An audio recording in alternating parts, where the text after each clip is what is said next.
let's kick this off.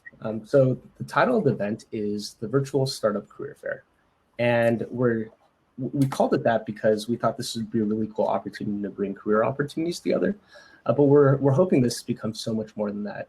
And just so you all understand, this event is the kickoff, and the actual career fair itself is going to be happening all through Startup Week and hopefully afterwards. And it's going to be happening on the Homi platform, which we're going to be walking you guys through today.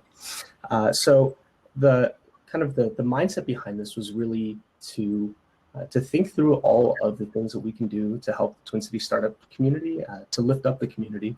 We wanted to help folks who were impacted by COVID, both the people who are employed who lost their jobs, as well as the college students and recent grads who ended up kind of, not having a job market to graduate into. And so it's an opportunity to really bring together the community for the purpose of helping. And with that, I want to make some introductions. I want to my two amazing co-panelists, Monique and Eve. I can talk forever about how awesome you are, but I want to just introduce you. We'll let you introduce yourself, and then later on we'll talk into how you ended up with Homi and helping us with all these things. And so, Monique, how about you kick it off and introduce yourself? Sure. I'll just give my 2-minute intro here. I can't see everybody, so I wonder this is like how they feel on the news cameras where you're just talking and you can't actually see anybody. Monique Covington. I'm VP of Operations here at Homi. Prior to this, I was a founding employee of a company called Rocket Lawyer. It's online legal services. Was there at Rocket Lawyer from day one. Excuse me, of course, now I decided to lose my voice. As a founding employee of the company, ended up growing the people operations to over 280 employees worldwide. So we started off domestically here in San Francisco, online legal services. And for me, my background is in finance. I used to be an investment banker for many years. And then when we started Rocket Lawyer, it just came very natural for me to engage with the employees, and one thing turned into another. As we all know, kind of startup world, you wear multiple hats, and next thing you know, it kind of took off to the races that I ended up managing the people operations. And so through that process and years of over 14 years in the people operations, just this past March started exploring some new opportunities, and Phil and I met, but we'll talk about that later. And here I am today at Homi. So excited to be here and excited to be here during this this conference. So cool. And we're super, super duper thankful to have you. I think so. Thank you. Your turn.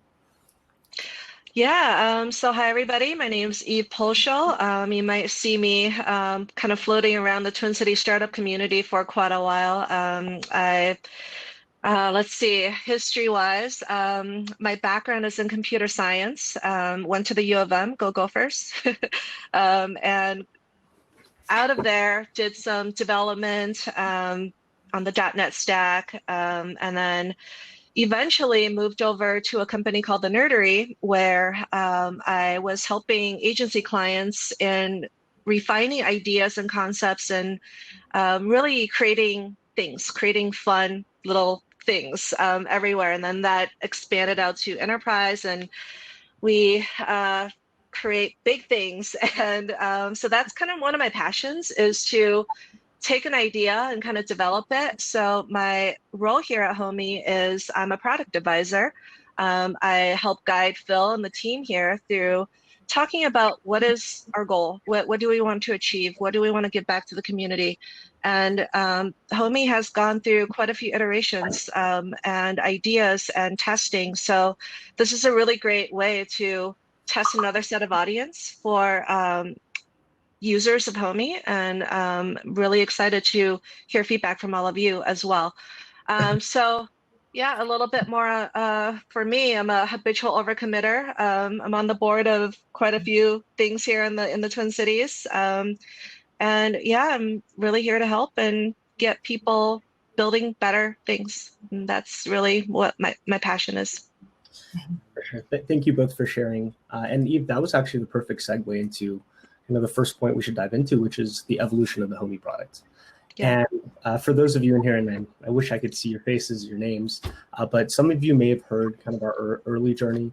But the short story is that we started off originally as a student alumni social network. And the whole idea was that if we could put students and alumni online, then good things would happen. And it was inspired by all the really cool alumni who'd helped myself, my co-founder, and just people out throughout their careers.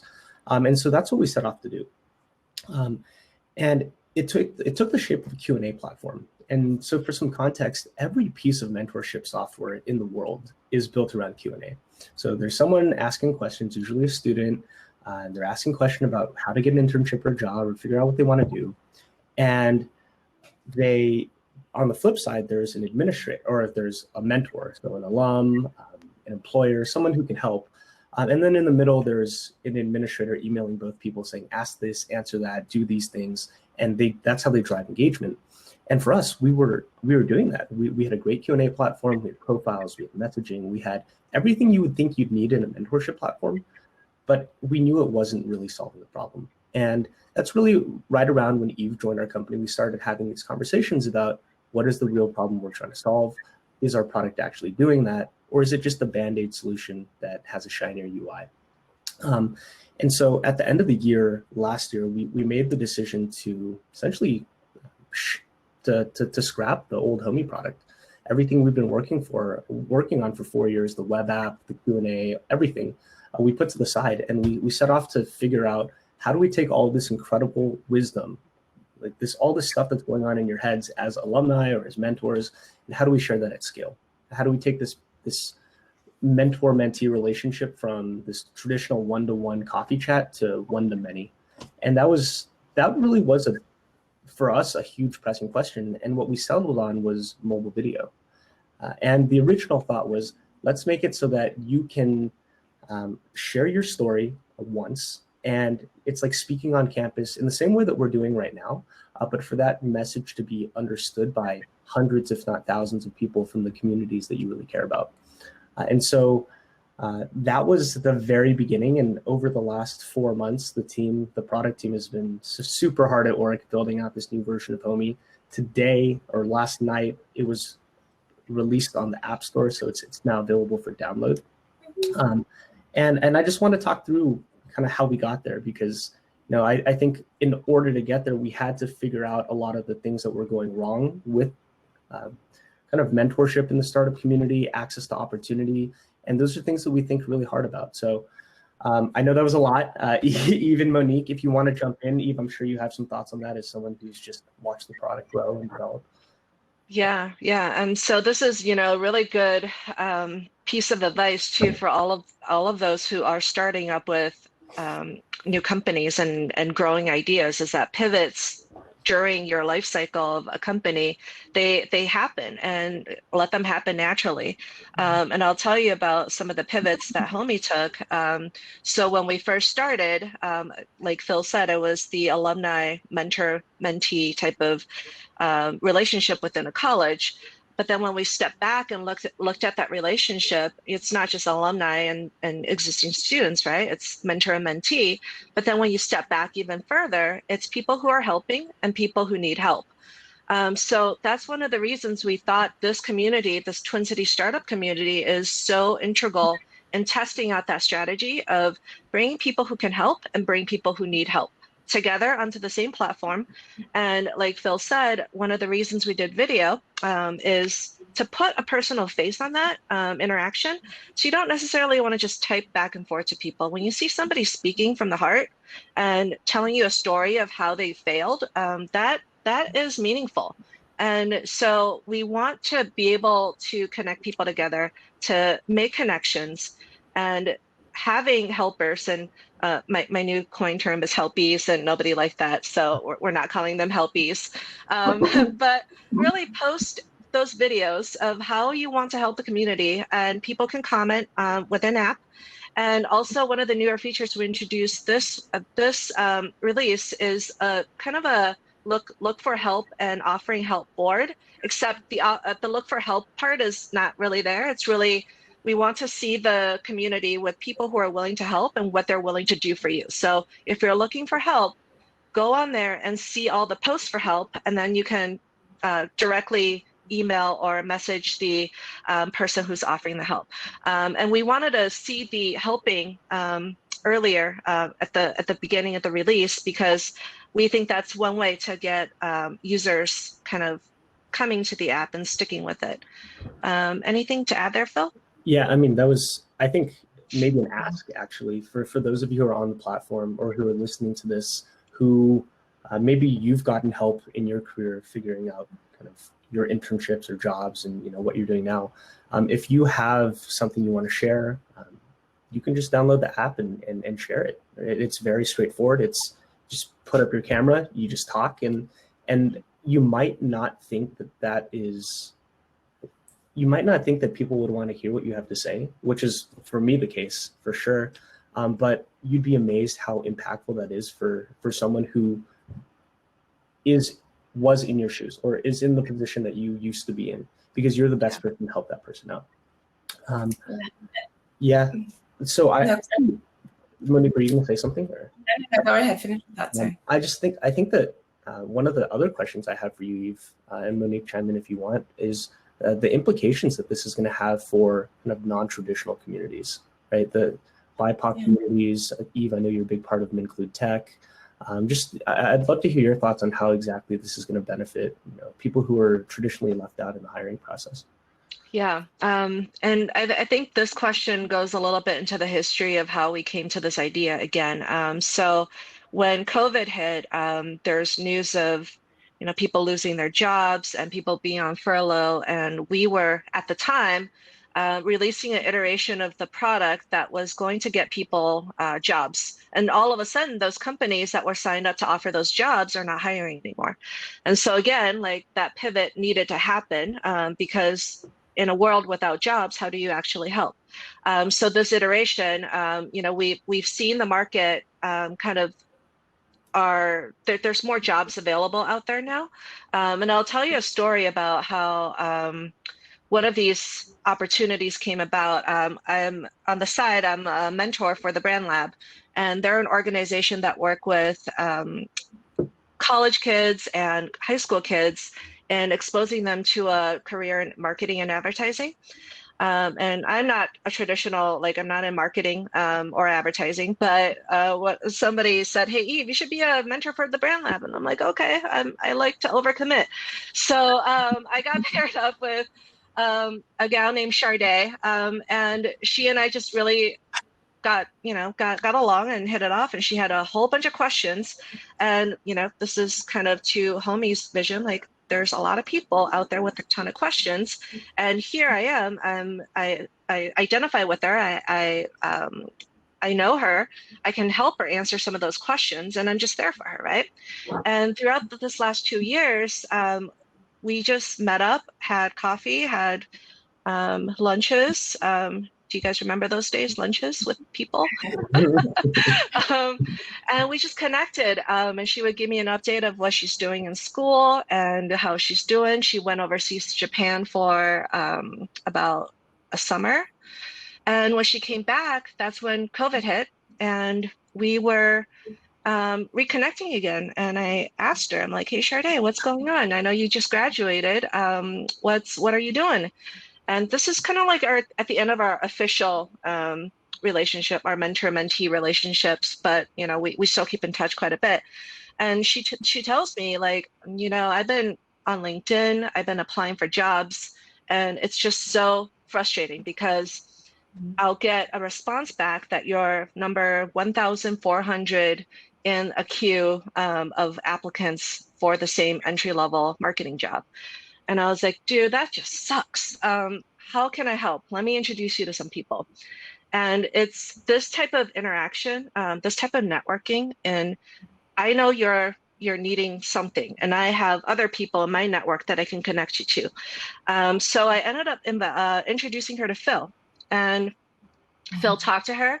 And maybe, Phil, you want to continue the story? This is so funny because we have an individual in the comments who was not, right now he's calling me out for my haircut, but he was also super impactful for Sade because His name's Will Chang, and he's the president of the National Association of Asian American Professionals, which I volunteer for. And I talked to Charday, and so Charday is half Hmong, and for those of you who don't know, Hmong is kind of it's a very unique culture. Minnesota is the largest population of Hmong folks in the world, and we just kind of bonded over the Asian Minnesotan experience. And she really talked about how she wanted to have an impact in lifting up the Asian American community. And I was like, well, I'm volunteering for this nonprofit. Let's get her connected to Will, because we're looking for a social media intern, right? We're looking for someone who can help take this amazing work that we're doing and to share that at scale. And so within 35 minutes, I believe, we had lined up a call with Will. Will signed off on it, and she joined literally 24 hours later, helping run. Now she's an integral part of our marketing team.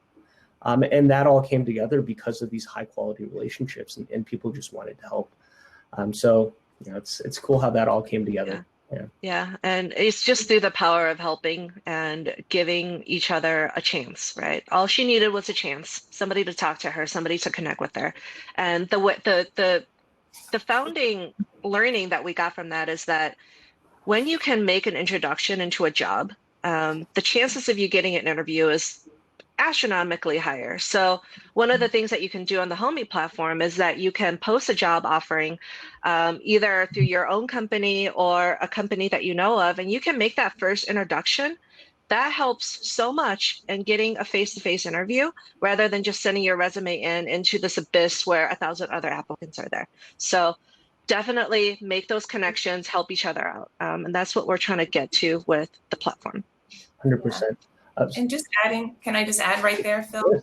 Yeah, one of the things when I think back on my career over, 30 something plus years, and if I kind of take the time to break it out into segments of where I was at that time, I have to say, like, of all the biggest leaps that I've taken in my career, it's always come from a connection of knowing somebody who introduced me to somebody else. Had I not had those connections, my career would not have taken off in the directions that I ended up taking, would not have been the same. And so I can't emphasize enough, just connections really opens up those doors for opportunities.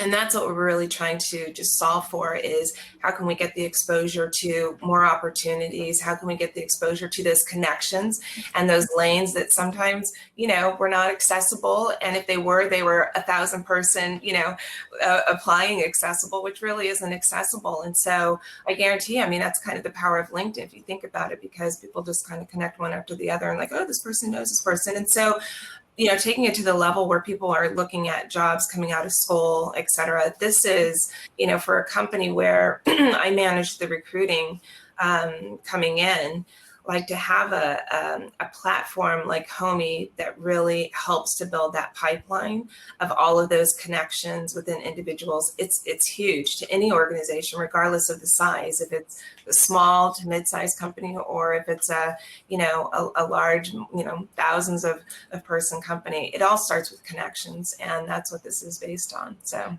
and on that point of connections, I just want to add in the importance of those meaningful connections, right? Because you can be connected to so many people on LinkedIn, but Monique, just how we met. So for those of you on this call, Monique and I actually haven't met in person yet. We haven't physically seen each other. We Zoom met. And what's cool is that we got introduced by kind of a mutual friend who's, he was our anchor investor.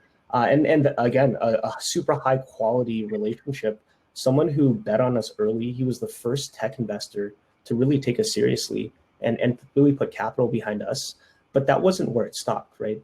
He gave us the money, but he also invited me out to San Francisco to learn and to grow and to develop. And then when we got to a kind of inflection point in our company where we needed someone who knew how to build and scale a business like this, he made the introduction to Monique, and we started talking. This was in March, and over a couple weeks and months, we just developed that relationship in a way that, Monique, you talk about how relationships benefited your career. I feel like you coming into this organization through that relationship has impacted all of our careers at Homi, because now we've gone from a bunch of 20-something-year-olds with an idea to really a legitimate business with people who are helping us think through the really hard problems. So, I mean, just wanted to throw in my little soapbox right there. I mean, it just shows the power of those connections, and like you said, meaningful ones. And that's what's super important here is making those meaningful connections. So.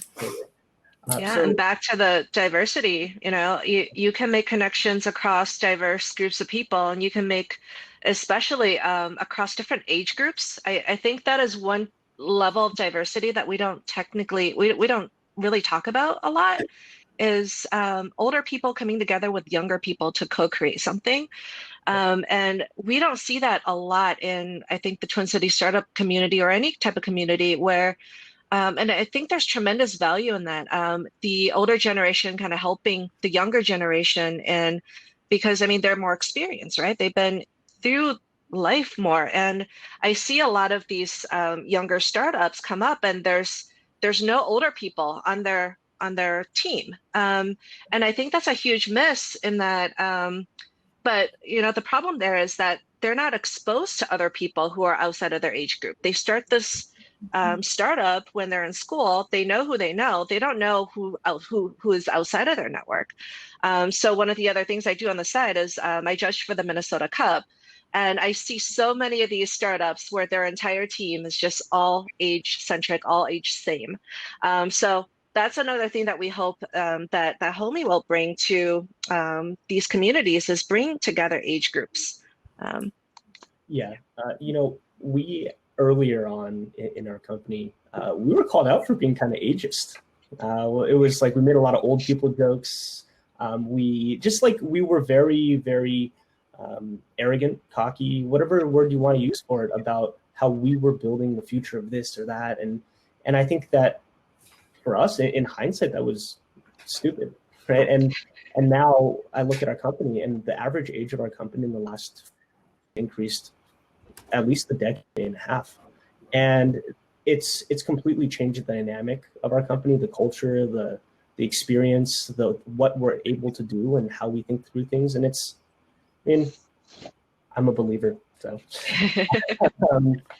so I do want to ask Monique a specific question, really about finding the right culture within an organization.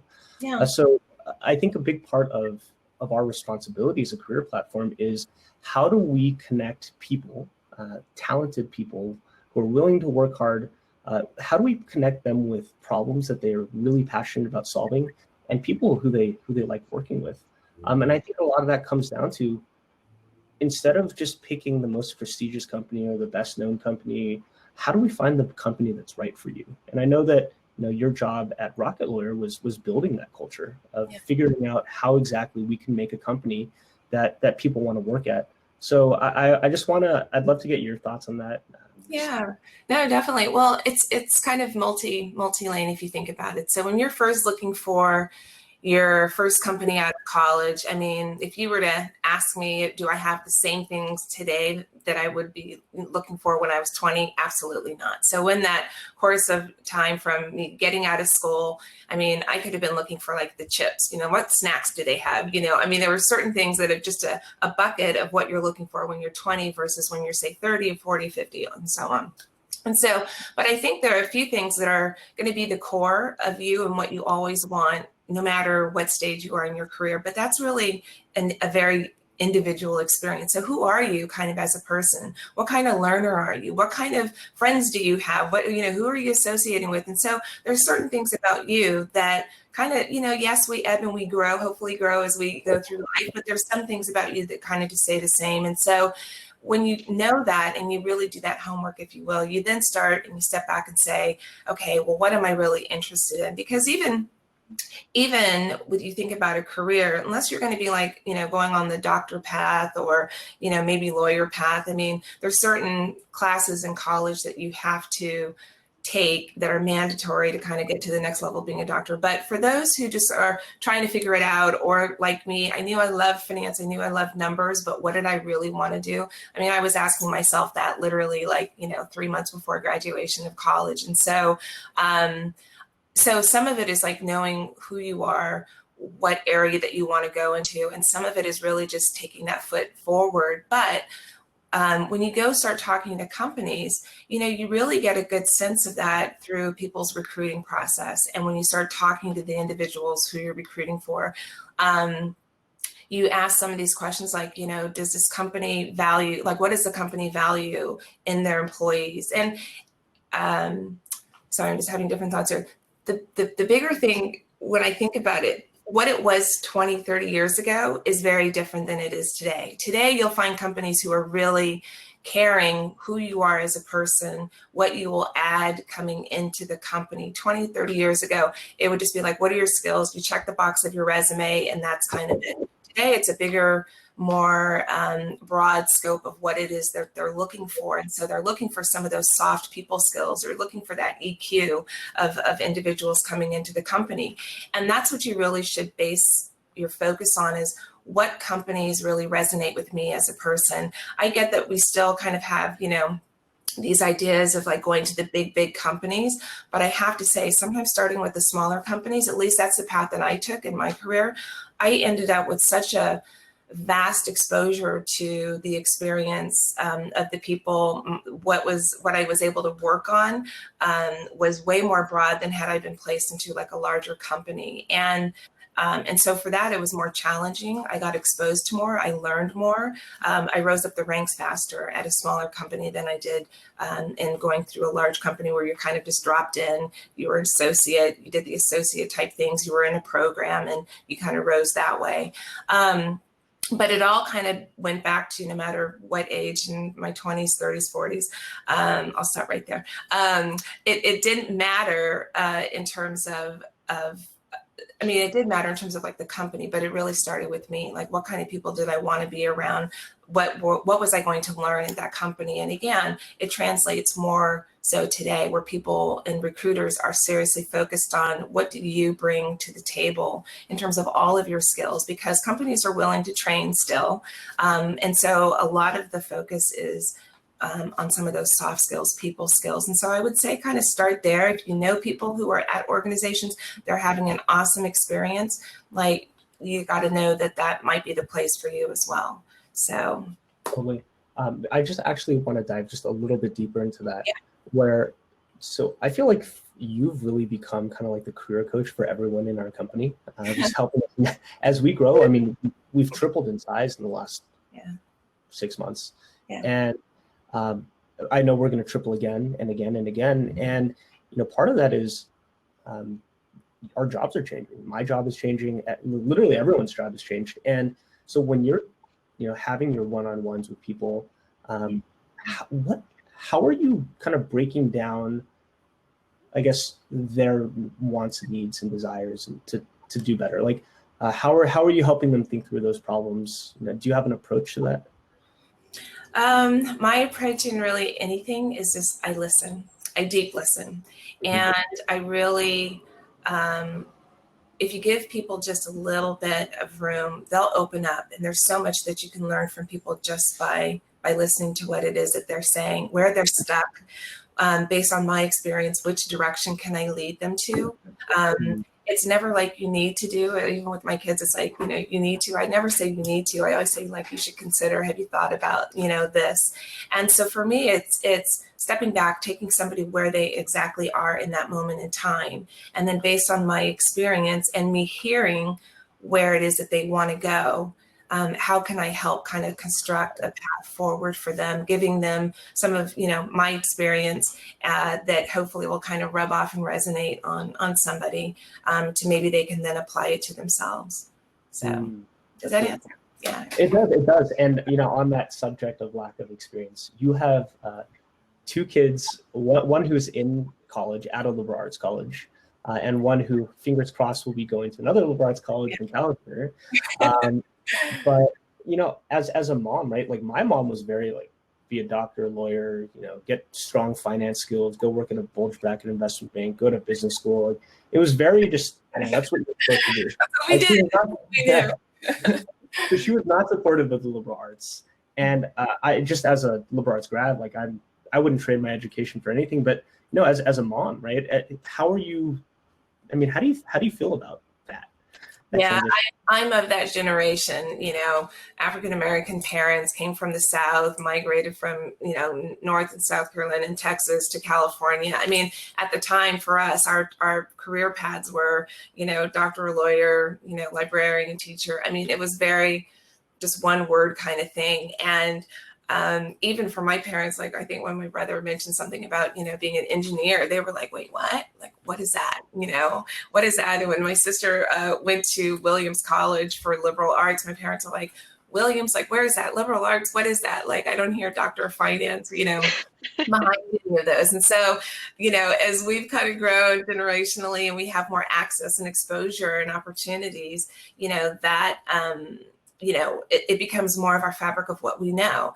And so for me, having, one son who's at a liberal arts college right now, and the other, my middle son, getting ready to look at and interested in another liberal arts college, for me, it's all about just exposure and wide set of skills. And that's what I love about the liberal arts experience, is that, they are exposed to so many different fields and courses of study that they're just not limited. And so as we do move forward in this ever-changing world, I mean, we're in COVID right now. We all have to, from COVID, like you're seeing all of these new career paths and new platforms and new things being developed because of the direction that we're going. You're going to always see that going forward. And so what skills can my kids have or others have that will really help them to ebb and flow as they have a long career? It's a liberal arts education. You can be a history major and then go to law school. You can be, all kinds of things. And I just think the liberal arts education just really helps to give a well-rounded base education for no matter what field that somebody chooses. So. That was a great answer. I'm sure college admissions offices are going to try to get this recording and cool. So I want to make sure that the folks who are listening know that they can ask questions as well, right? We're here to kind of share our story with you and our plans for Startup Week, which we're going to dive into in a little bit. But if you have anything that you want to throw out there, we'd be happy to address it. I guess moving forward, Eve, from an asks perspective, right? We have 25 people listening. And do you have any asks for this community and how they can help support this community? Yeah, for sure. So download the app, HLMI, on the app stores, and really start sharing your stories. There's a cool feature where you can record yourself talk for a minute. Phil complained that a minute's is not enough, that he wants to talk more. So if you feel like a minute's not enough, please contact us and let us know. So I think it's maybe a 2-minute thing, right? So record a video. There's a preset of questions in the app that asks some probing questions about, why do you think the Twin Cities Startup Week community is really important for Minnesota? There are questions about, tell us about your first startup experience. Tell us about what, if you're raising funds. So there's a bunch of preset questions. If you have any other questions too that you feel like is applicable to that community, please reach out and let us know. And that is one side of it. And you can view other videos and you can comment and interact with them. You can tag other friends. You can invite your friends to the app as well. And I think as the video library kind of grows and grows, you can see different perspectives from different people and really hear their stories and, kind of understand who that person is a little bit. So the barrier to reaching out to that person becomes a little bit softened, a little bit lessened, because really we're trying to get people on the platform to really open themselves up a little bit and offer help to people who need it. And so Phil has contacted a bunch of his startup founder friends that will be making videos. And we really encourage people to reach out to the video makers and have a conversation, because it shouldn't be inaccessible. It shouldn't be, that person is so much older than me and so much experience, and I don't even know what to say. Like, they're there to make themselves accessible to you, and you should feel free to do that. Yeah, for sure. And then the other side of, I do want to talk about the other side too. the looking for help, right? The offering help. So we're asking people to post jobs that they've heard around town that's open. So that's kind of where the job fair comes in. People will be posting resume help, and there's an area also for people to post individual projects too. So if you have a project that you need somebody to help you out with, you're looking for maybe a technical co-founder, we have a mechanism where you could post something like that, post an offer to help. And we encourage the users of the system to look through that as well and respond. Right now it's all through email, so you can go into the user's profile and choose to send them a direct email. And yeah, we just really hope to grow that community and really offer up a platform where people can feel like it's okay to help each other and okay to ask for help. Yeah. And one thing to keep in mind is that everyone is there because they want to help. Right? No one signed up for Homi because they're just like, oh, this is LinkedIn, I should be on here. Everyone signed up because they've received help in the past. They have that mentor who lifted them up, and they want to pay it forward. And so that's really the culture within the community that we're building. But with that, I think that it makes a lot of sense for us to talk about kind of the impact that we want to have on the Twin Cities. Now, for me, I'm not from Minnesota. I moved here 10 years ago for college and ended up staying here and building a business here. And the support from this community has been second to none. We've gotten everything we needed here. We've met amazing people. Founders leaned in and helped us out. Community organizations lifted us up. Investors wrote us checks. Like, so many things had to happen for us to be where we are today. And that was in spite of us being arrogant little shits. So I think that there's something to be said about how cool this community is. And one thing I've noticed over the last couple years and just meeting with these founders is Minnesota used to be like the place. In the 70s and the 80s, we had Best Buy, we had 3M, we had supercomputing, we had all these amazing inventions.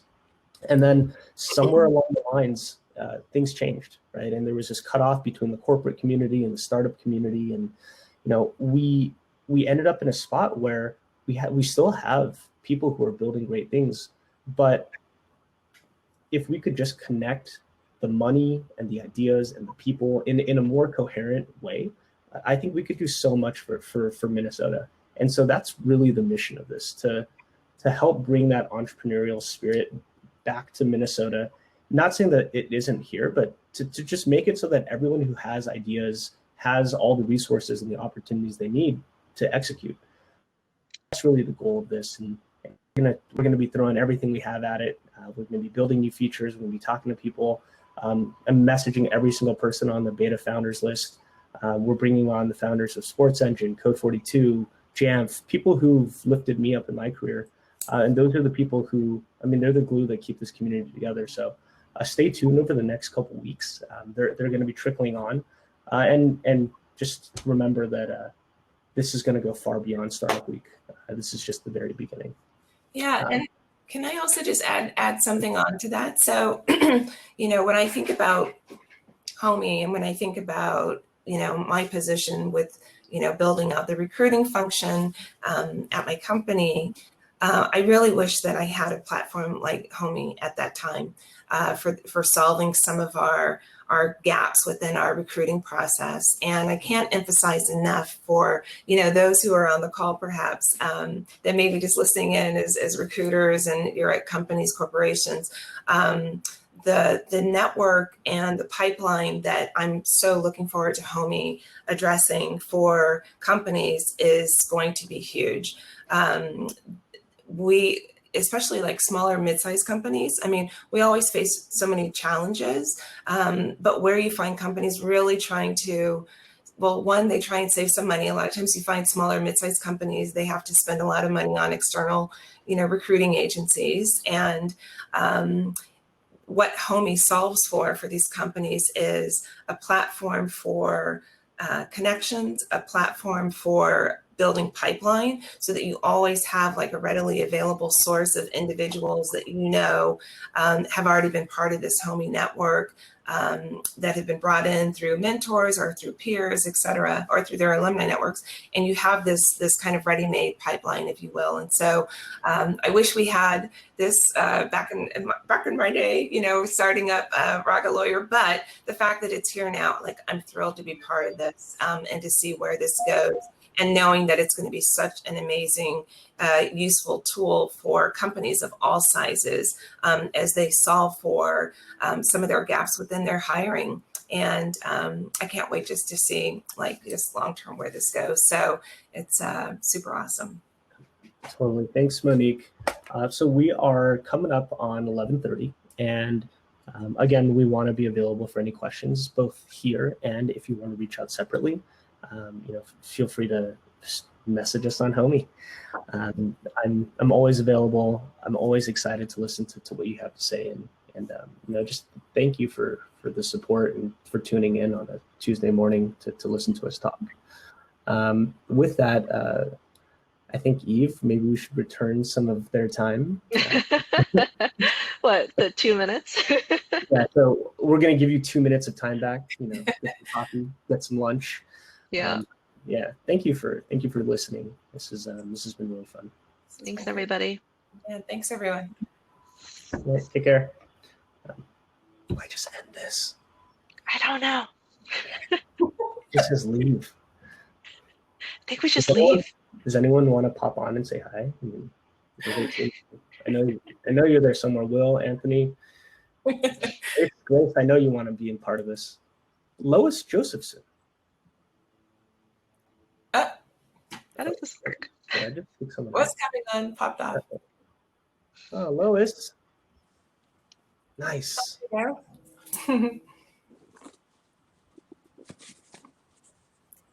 Lois, can you hear us? I can hear you, but I'm not getting, there I go. Okay. I could hear you, but I couldn't get the apply to work. So, how are you? Are you in Fergus Falls right now? I'm in Fergus Falls, yes. Nice. And not dressed to be visually seen by anybody else. I mean, you asked and many people had left, and so I thought I would help. Eve, I look forward to responding to your email sometime back, and it was a pleasure to hear you talking. Thanks, Lois. So, congratulations. I tuned in partway through. It sounds like many changes have occurred, Phil, and that positivity is central in all of them. It is about the best way I would take it. So congratulations. Thanks, Lois. And I just want to shout out Lois while we have her here. Lois invited me to the 7th annual entrepreneurship kickoff. This is a couple annuals ago. So this is like 3 or 4 years ago. Yeah. And it was awesome. I mean, at the time we had a food truck. So we decided let's cater the event because that's great marketing. And so it was like myself and a handful of St. Thomas entrepreneurship students, and we cooked for 300 people. And it was just this we didn't have a business model yet. And we were just kind of feeling up the scene. But Lois was just so patient with us, and she introduced us to all the right people, and she just helped us navigate. And I know she's been doing that for entrepreneurs for a long time. And I don't think that those entrepreneurs would be in the places they are without her. So shout out Lois. Thank you for everything you do. Phil, thank you very much. And need to share that April 14, 2021 is when the postponed 10th annual, so your memory was working very well, Entrepreneur Kickoff will take place. And as I was listening, it will be a different animal than it has been in the past. And would like very much to circle back with both of you in that regard for the role that Homi and all that doing what you're doing in the last 6 months and right now, and building forward as you close the content of what you were talking about right at the end would fit in wonderfully in the planning process and the delivery process for next year. Totally. And part of this is, we're also always asking the question, how do we make this better for users? And I can't think of a better event or platform than the entrepreneurship kickoff to connect all the entrepreneurs in the Twin Cities. So we'll definitely talk about that. And hopefully you get some videos on Homi. That'd be cool. That's good. Anyone else? There's 15 more of you. I just, are we intimidating? Like, I need to wearing a beta shirt. Oh, Anthony, I see. But that's, I mean, look at my hair. It's Jatel. Okay. Let's see. Okay, well, thanks everyone again for listening in. I mean, it's so cool to be in this position to be able to talk about these things and what we're planning to do, because we've got a lot of cool stuff coming up, and just stay tuned. So, I still don't know how to end this, so I'm just gonna keep talking. I think you just hit the. I think we hit the leave button. Oh, Anthony, Thank you. Take care. Bye-bye. Do we just all hit leave? I think so. I'm gonna leave. Bye, guys. Bye. I'll hold it down here until everyone's gone. And then there was us. Oh, bye. It's really sad just watching these numbers go down. It's like you guys don't want to hang out with me. I know I got you, Anthony. Thank you. Will, if you're still there, thanks for chiming in. Okay, I'm going to leave too. Bye.